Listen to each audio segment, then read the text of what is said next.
नमस्कार साथियों, स्वागत है आप सबके अपने YouTube चैनल वंदे भारत में। इससे पहले हमने सर्वोच्च न्यायालय के क्षेत्राधिकार के बारे में बात करा था और वहाँ पर हमने सर्वोच्च न्यायालय के जो क्षेत्राधिकार हैं उनको सामान्यतः 3 भागों में बांटा गया है, जो कि पढ़ा था प्रारंभिक क्षेत्राधिकार, अपीलीय क्षेत्राधिकार और परामर्शदर्शक क्षेत्राधिकार।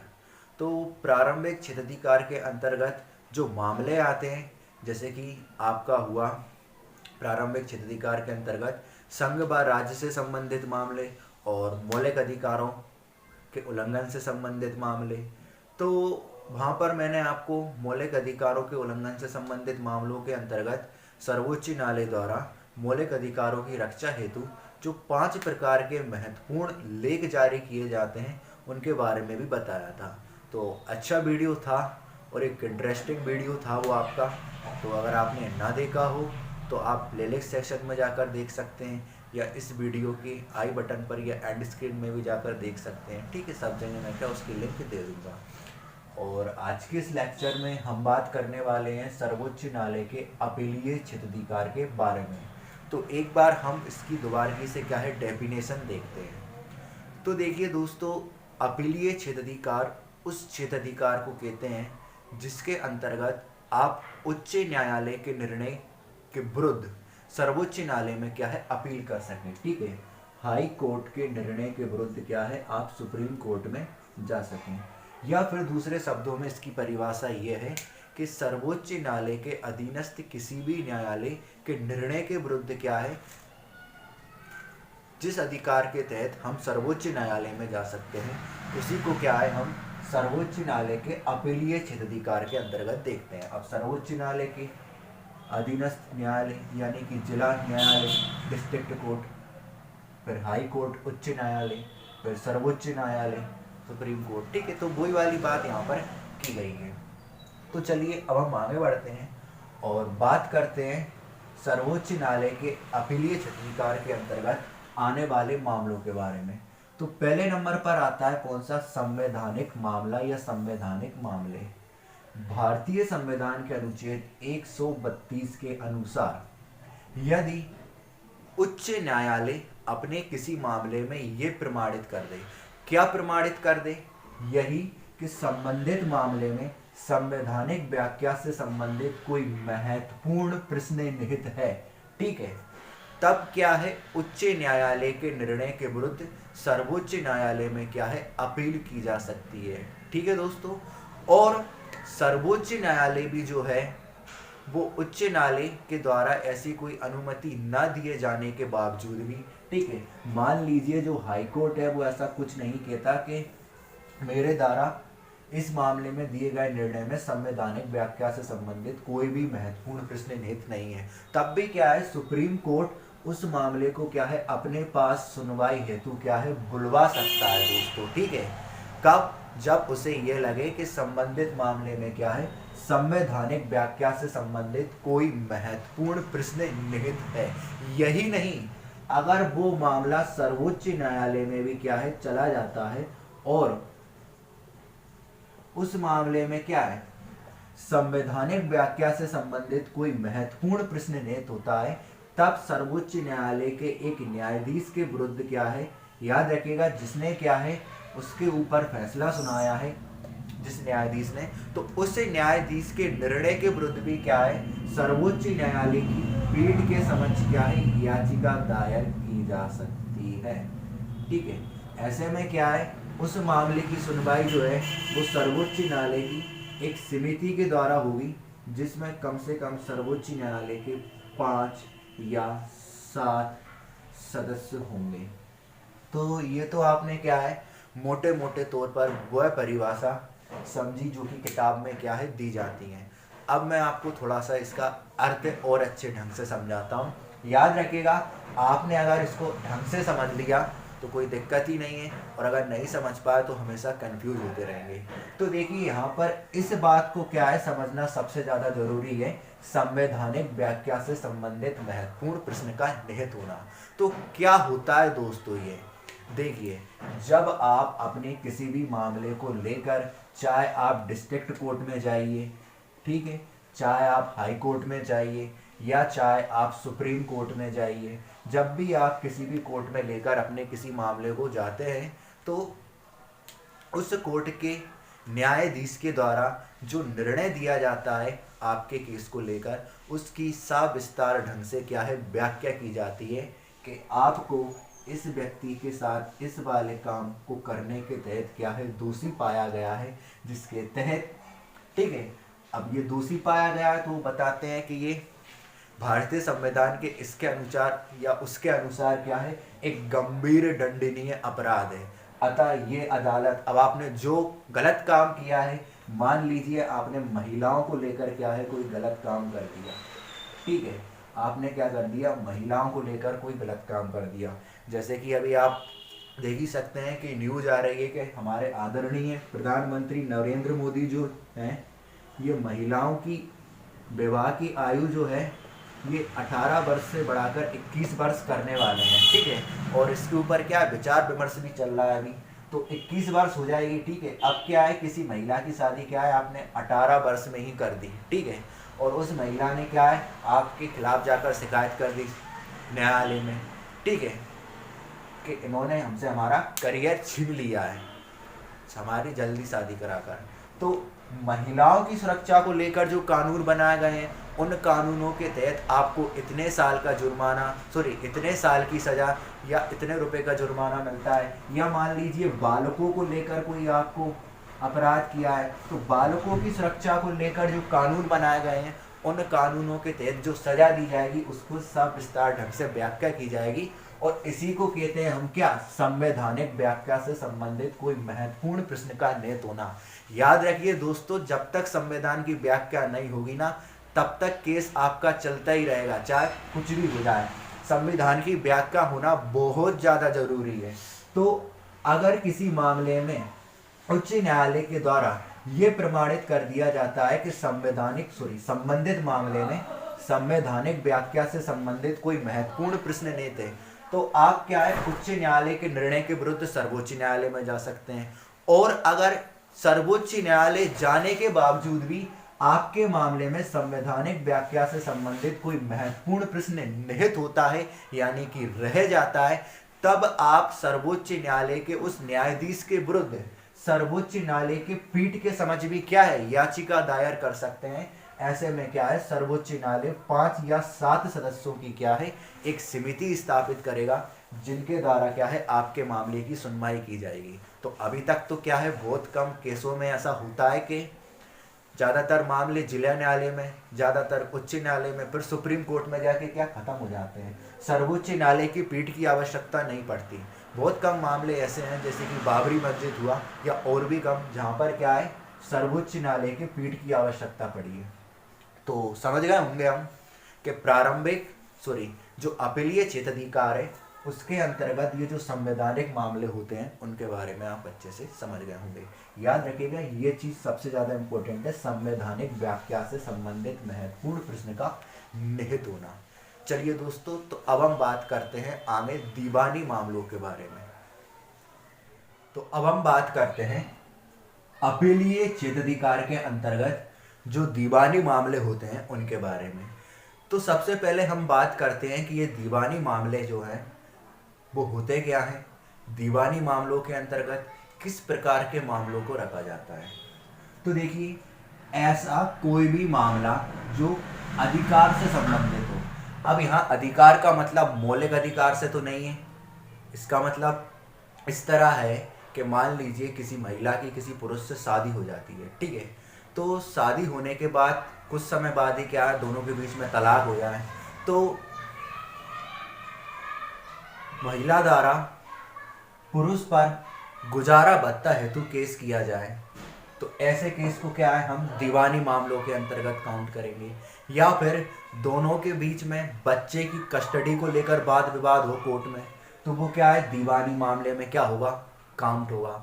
और इसी प्रकार का कोई भी पारिवारिक विवाद क्या है दीवानी मामले में क्या है काउंट होगा।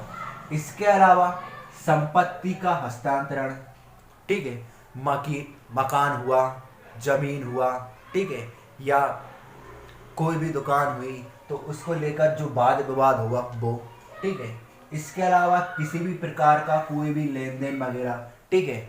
अब बाई चांस आप मान लीजिए किसी व्यक्ति के खाते में काफ़ी सारे रुपए आ जाते हैं, लेकिन वो क्या है, गलती से डल जाए, बैंक वालों के द्वारा उसको सूचना दी जाए, अब वो व्यक्ति लौटाने से मना कर दे, तो ये भी चीज़ क्या है, दीवानी मामले में चली गई, ठीक है। इसके अलावा समझौता, किसी भी प्रकार का कोई आर्थिक समझौता, जैसे किराएदार लोग क्या है, मकान मालिक के साथ समझौता करके रहते हैं आजकल, ठीक है, कि हम आपके यहाँ पर क्या है, इतने पैसे में क्या है, इतने दिनों के लिए क्या है, ठहरेंगे, ठीक है। तो ऐसा कोई समझौता।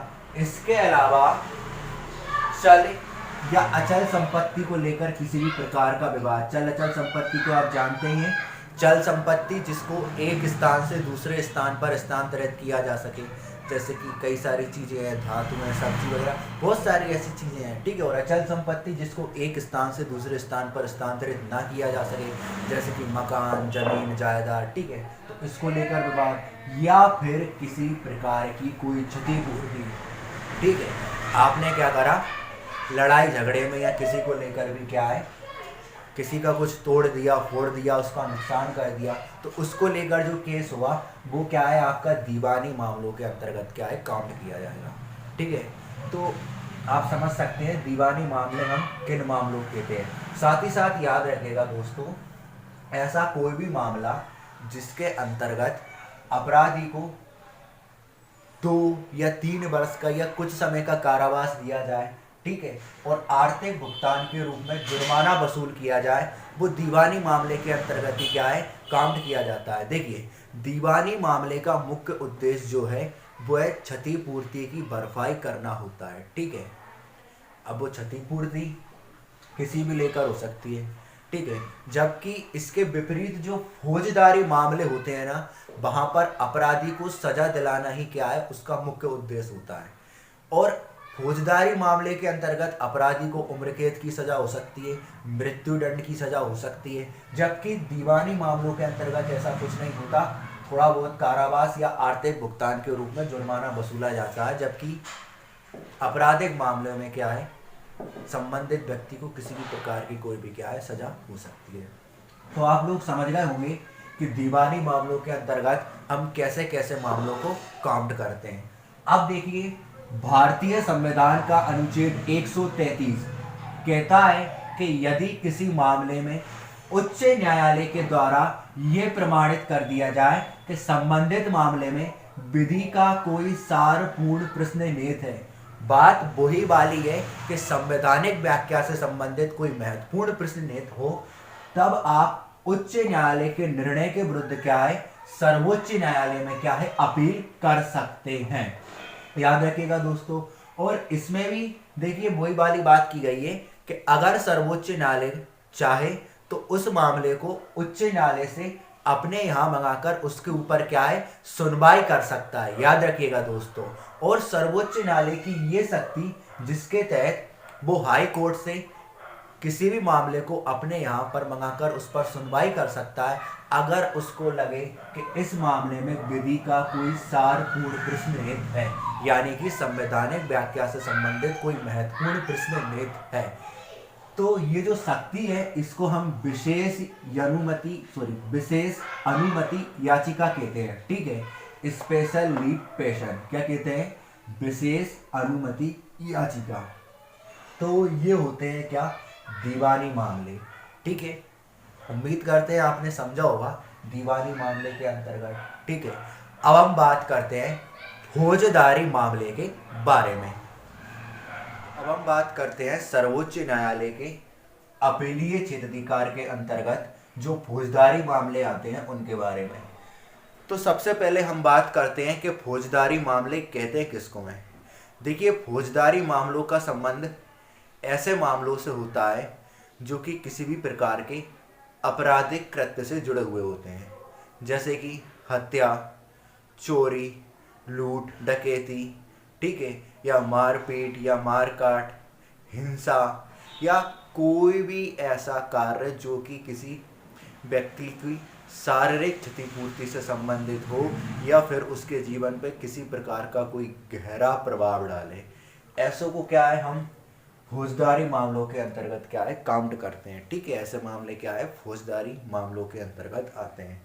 तो आप फौजदारी मामलों के अंतर्गत 3 प्रकार के मामले में उच्च न्यायालय के निर्णय के विरुद्ध सर्वोच्च न्यायालय में क्या है, अपील कर सकते हो। नंबर पहला, देखिए, उच्च न्यायालय किसी ऐसे अपराधी को मृत्यु दंड की सजा सुना दे जिसे नीचे के न्यायालय के द्वारा दोष मुक्त कर दिया गया हो, तब आप क्या है, उच्च न्यायालय के निर्णय के विरुद्ध सर्वोच्च न्यायालय में क्या है, अपील कर सकते हैं। दूसरा देखिए, उच्च न्यायालय नीचे के किसी न्यायालय से मुकदमे को अपने यहाँ बुलाकर अपराधी को मृत्यु दंड की सजा सुना दे, तब क्या है, आप उच्च न्यायालय के निर्णय के विरुद्ध सर्वोच्च न्यायालय में क्या है, अपील कर सकते हो। और तीसरी सबसे महत्वपूर्ण बात कि उच्च न्यायालय स्वयं ये प्रमाणित कर दे कि मामला क्या है, सर्वोच्च न्यायालय में अपील योग्य हो। तो या तो वो क्या करें, नीचे के ऐसे किसी अपराधी को मृत्यु दंड की सजा सुना दे, ठीक है, ऐसे किसी अपराधी को मृत्यु दंड की सजा सुना दे जिसे नीचे के न्यायालय के द्वारा दोष मुक्त कर दिया गया हो, या नीचे के न्यायालय से किसी मुकदमे को अपने यहाँ बुलाकर अपराधी को मृत्यु दंड की सजा सुना दे, या स्वयं से ही ये कह दे कि ये मामला जो है वो सर्वोच्च न्यायालय में क्या है, अपील योग्य है। तो इन तीनों कंडीशन में क्या है, हम उच्च न्यायालय के निर्णय के विरुद्ध क्या है, सर्वोच्च न्यायालय में जा सकते हैं। फिर देखिए, इससे आप सबको पता ही चल गया होगा कि सर्वोच्च न्यायालय की जो शक्तियां हैं वो असीमित हैं, उनका कोई सीमित आकार नहीं है। भारतीय संविधान के अनुच्छेद 135 के अनुसार सर्वोच्च न्यायालय के पास ये अधिकार है कि वो सैनिक न्यायालय को छोड़कर अन्य किसी भी न्यायालय के निर्णय के विरुद्ध अपने यहाँ अपील करने की अनुमति प्रदान कर सकता है। तो ये क्वेश्चन आपसे पूछा भी जा सकता है कि सर्वोच्च न्यायालय निम्नलिखित में से किसके विरुद्ध अपने यहाँ अपील करने की अनुमति प्रदान नहीं कर सकता। तो सैनिक न्यायालय के निर्णय के विरुद्ध क्या है, अपने यहाँ अपील करने की अनुमति प्रदान नहीं कर सकता। और किस अनुच्छेद के तहत, तो भारतीय संविधान के अनुच्छेद 135 के तहत। तो दोस्तों, मैंने जैसा कि आपसे कहा था कि सर्वोच्च न्यायालय के क्षेत्राधिकार के अंतर्गत पहला आता है आपका प्रारंभिक क्षेत्राधिकार, जो कि पहली वीडियो में हमने देखा। फिर आता है ये दूसरा अपीलीय क्षेत्राधिकार, जिसको हमने पूरा कर लिया है। अब हम बात करते हैं परामर्शदर्शक क्षेत्राधिकार के बारे में। तो चलिए आगे बढ़ते हैं। तो अब हम बात करते हैं सर्वोच्च न्यायालय के महत्वपूर्ण क्षेत्राधिकार के अंतर्गत जो परामर्शदर्शक क्षेत्राधिकार होते हैं उनके बारे में। तो दोस्तों, इनका वर्णन जो है वो है भारतीय संविधान के अनुच्छेद 143 में है। और क्या कहा गया है कि संविधान के अनुच्छेद 143 के अनुसार सर्वोच्च न्यायालय के पास परामर्शन क्षेत्राधिकार भी हैं, जिसके तहत यदि वह किसी समय, देखिए, राष्ट्रपति को यदि किसी समय यह महसूस होता है कि सार्वजनिक महत्व का कोई विधिक प्रश्न उठ खड़ा हुआ हो, तो वह सर्वोच्च न्यायालय से क्या है, परामर्श मांग सकता है। और सर्वोच्च न्यायालय के परामर्श को मानना ना मानना क्या है, ये राष्ट्रपति की इच्छा पर निर्भर है। वहीं सर्वोच्च न्यायालय के पास भी क्या है, ये अधिकार है कि वो राष्ट्रपति को परामर्श देने से क्या है, इनकार भी कर सकता है। तो क्वेश्चन पूछा जाता है कि सर्वोच्च न्यायालय का परामर्शन क्षेत्राधिकार भारतीय संविधान के किस अनुच्छेद में समाहित किया गया है। तो सर्वोच्च न्यायालय का परामर्शन क्षेत्राधिकार भारतीय संविधान के अनुच्छेद 143 में क्या है, समाहित किया गया है। दोस्तों, एक प्रश्न यहाँ पर यह भी आता है कि सार्वजनिक महत्व का कोई विधिक प्रश्न या संवैधानिक व्याख्या से संबंधित कोई ऐसा प्रश्न जिसका संबंध सार्वजनिक महत्व से हो, क्या हो सकता है। तो देखिए, कोई भी ऐसा विवाद जिसका संबंध 2 या 2 से अधिक व्यक्तियों की संख्या से ना होकर हमारे देश के एक बड़े हिस्से की आबादी से हो। अब ऐसा कौन सा विवाद हो सकता है, आरक्षण हो सकता है, ठीक है, या फिर राम जन्मभूमि विवाद, जो कि वो तो पहले ही हो गया था, ठीक है, या कृषि को लेकर कोई कानून। आप सबको तो पता है कि देश की 70% जनसंख्या कृषि से ही वो है, ठीक है। तो ऐसा कोई विवाद जिसका संबंध जो है वो देश के एक बड़े हिस्से की आबादी से हो, और उसको लेकर सर्वोच्च न्यायालय के द्वारा दिया गया निर्णय संपूर्ण देश में अराजकता का माहौल पैदा कर सकता हो, गृह युद्ध का कारण बन सकता हो या अशांति पैदा कर सकता हो। तब ऐसी स्थिति में क्या है, राष्ट्रपति के द्वारा क्या है, सर्वोच्च न्यायालय से क्या है, परामर्श मांगा जा सकता है। और सर्वोच्च न्यायालय क्या है, परामर्श देने के लिए पूरी प्रकार से क्या है, स्वतंत्र है। अगर देना चाहेगा तो देगा और अगर नहीं देना चाहेगा तो मना भी कर सकता है। वहीं राष्ट्रपति भी क्या है, सर्वोच्च न्यायालय के परामर्श को मानने के लिए पूरी तरीके से क्या है, स्वतंत्र है। अगर देखिए, राष्ट्रपति के पास भी क्या है, ये अधिकार है कि वो परामर्श को मानना चाहेगा तो मानेगा और नहीं मानना चाहेगा तो नहीं मानेगा। वहीं सर्वोच्च न्यायालय भी क्या है, परामर्श देने से इनकार भी कर सकता है और दे भी सकता है। तो ये हुआ क्या, सर्वोच्च न्यायालय का परामर्शदर्शक क्षेत्राधिकार। उम्मीद करते हैं आपको समझ में आया होगा। अब हम बात करते हैं सर्वोच्च न्यायालय की कुछ अन्य शक्तियों के बारे में जो कि भारतीय संविधान के द्वारा प्रदत्त की गई हैं। तो चलिए आगे बढ़ते हैं। तो अब हम बात करते हैं सर्वोच्च न्यायालय के अन्य महत्वपूर्ण क्षेत्राधिकार के बारे में। तो पहले नंबर पर आता है मौलिक अधिकारों का रक्षक, जो कि आपने पढ़ भी रखा है कि भारतीय संविधान के अनुच्छेद 32 के अनुसार यदि किसी नागरिक के मौलिक अधिकार का उल्लंघन होता है तो उसके विरुद्ध सर्वोच्च न्यायालय में क्या है, शरण ले सकता है। और सर्वोच्च न्यायालय जो है वह उसके मौलिक अधिकारों की रक्षा करने के लिए 5 प्रकार के महत्वपूर्ण लेख जारी कर सकता है, जैसे कि बंदी प्रत्यक्षीकरण, परमादेश, प्रतिषेध, उत्प्रेषण और अधिकार प्रचार। ठीक है। इसके बाद आता है संविधान का रक्षा।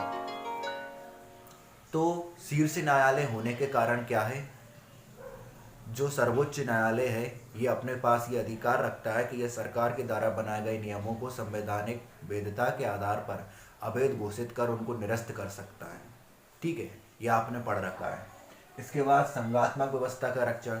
तो संघात्मक शासन प्रणाली वाले देशों में क्या है, सर्वोच्च न्यायालय शासन का रक्षक होता है। ये केंद्र सरकार और राज्य सरकार के बीच क्या करता है, शक्तियों का विभाजन करता है और इन दोनों सरकारों की बढ़ती हुई शक्ति पर लगाम लगाकर उनको अपनी एक सीमा में रखता है।